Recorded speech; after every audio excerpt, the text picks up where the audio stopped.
Let me start by saying that I am borderline blown away by what I've seen from the Fable reboot so far. New Fable developer Playground Games already had my trust.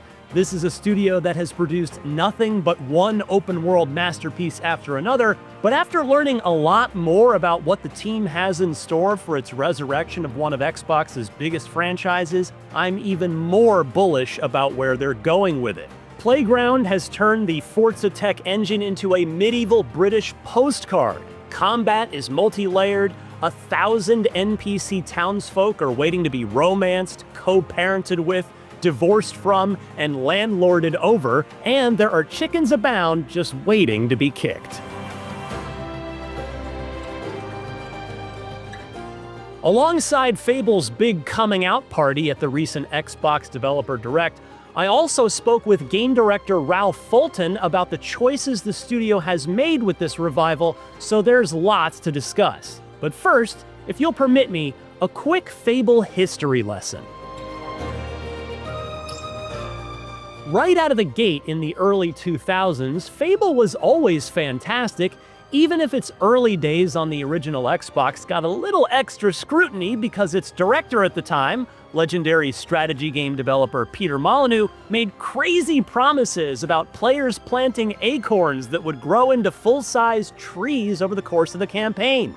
But while that lofty systemic boast never came to be, the game that Lionhead delivered was nevertheless a rich, textured, uniquely British fairy tale that players could meaningfully affect change in. Whether their good deeds manifested a literal halo over their heads, their sheer evil caused actual horns to sprout from their skull, or they got married to a townsperson and lived a whole other life outside of the bigger picture quest within the world of Albion.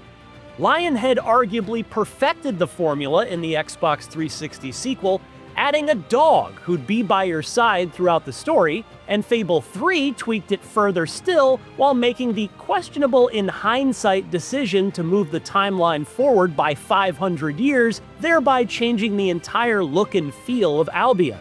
And then Microsoft, well, they royally screwed the franchise up by trying to turn it into a 4v1 multiplayer game that cost the studio its entire existence. That's a story for another day, and since then, the franchise has been dormant for over a decade. Enter Playground, who produced smash hit after smash hit in Microsoft's Forza Horizon driving series. Fulton told me that Playground was looking to expand and build a second team after Forza Horizon 3. Quote, "I don't remember who said the word Fable first, but as soon as I heard it, I was like, that has to be it. That fits so perfectly. It's a series that we adored here and still do." And the conversation went from there, and it went pretty fast. I think everybody felt, certainly I know the folks we spoke to on the Xbox side felt really strongly that if a studio were to start working on Fable to pick that up, it had to be a British studio. And the fact that we had this great working relationship, the fact that we were making this game, Forza Horizon, that was increasingly important and successful, and had this ambition to scale and to grow, it went pretty fast after that. The studio's adoration for the series shines through in the gameplay it's shown so far. There are hobs and balverines to slay, swords to wield, and spells to cast, sure, and the humor and British charm look to be there. Look no further than a chicken spell wearing off, reverting the target back to their original form, but still flapping their arms and clucking. Or the chicken armor. You even start the game as a child just like you did in the originals. But where Playground is winning serious points with Fable fans like me so far is in its commitment to the game within the game. The town management aspects baked into Fable's urban areas. You'll be able to buy property, literally all of it if you can come up with enough gold apparently, and become a beloved landlord or a loathed slumlord. Not to mention a kind boss or a horrible boss, should you purchase any businesses. You can also date and marry all of them, have kids with them, and should it come to it, get divorced. There are also jobs to partake in, like blacksmithing. Where the new Fable breaks from the old one is in the morality. No longer will it be so black or white, Fulton told me. You won't manifest that halo or sprout those horns. Instead, individual people in each city or town will form their own opinion of you based on how you treat them, meaning you could be a rich twat, in Fable's own words, while getting hailed as a saint in another one. Better still, one of my least favorite aspects of modern role-playing games, procedurally generated content and all of the generic time-filling tedium it brings with it, is nowhere to be found in Fable. Instead, Fulton told me that every NPC is a unique, handmade, and fully voiced character. That is so refreshing these days that it gets me extra excited to talk to as many of them as I possibly can once I get a build of Fable in my hands. That goal to make each hero's story unique extends to the larger world of Albion, too. Remember the 2023 Fable teaser that introduced us to Dave, a giant? It turns out that the whole setup for the new Fable isn't a Jack and the Beanstalk story. Instead, Dave is, quote, an egotistical gardener in a rural village who finds a magic growth formula. So you'll then have to decide how to deal with him. Will you spare him, hopefully this means finding a way to return him to normal size and befriending him, or slay him, which will see his giga corpse splayed over a hill just outside of town for the rest of your campaign, negatively impacting surrounding home prices in the process. And so if Dave's foray into gigantism is merely a quest, perhaps that means this Fable isn't as much of a departure from the originals lore-wise as that video had led me to believe.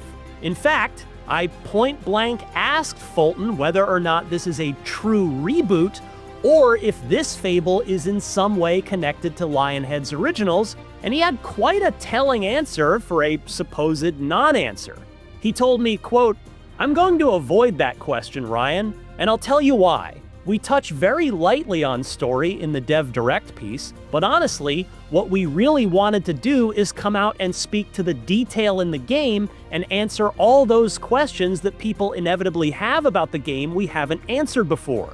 We're going to talk more about story later in the year, so I'm not going to say yes or no to that particular question just yet.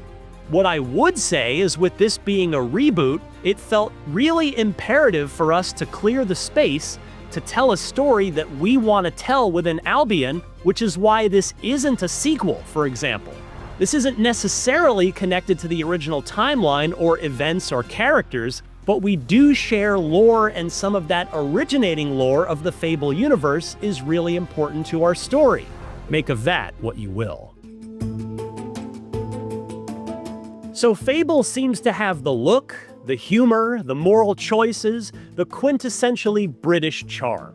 Playground, to put it simply, seems to understand the assignment here. And the studio, as I mentioned earlier, absolutely gets the benefit of the doubt from me on account of its impeccable track record since its inception. What, then, am I worried about? There is one thing, and it's a key part of Fable: combat. To be clear, I'm not in any way judging Fable's combat based on what we've seen so far. How could I? I haven't played it for myself yet. However, for as talented as Playground is, it's never made a game with combat before. It's not that all of the delightful town management and NPC relationship stuff suddenly means nothing if the combat doesn't deliver, but Fable will have a big problem if battling Balverines isn't a blast. Oh, and I suppose I'll be honest and share one actual disappointment with what I've seen of Fable so far. The fact that horses seem to be your only four-legged companions. After the big reveal was decidedly dog-free, I asked Fulton about the decision to ditch the dog, and he admitted, quote, "There are some folks on the team that were relishing me getting this question because I cut it a while back. You know what? For development reasons, right? I don't need to go into any more detail than that, except to say there are a substantial number of people on the team who have yet to forgive me for that decision." Now, I know full well that game development is extremely difficult, and that Fulton probably has a very defensible reason for not moving forward with Fable 2's signature feature. It stung a little extra when he told me that Fable 2 was his favorite of Lionhead's original trilogy, but as a player, I'm still allowed to be bummed out by it.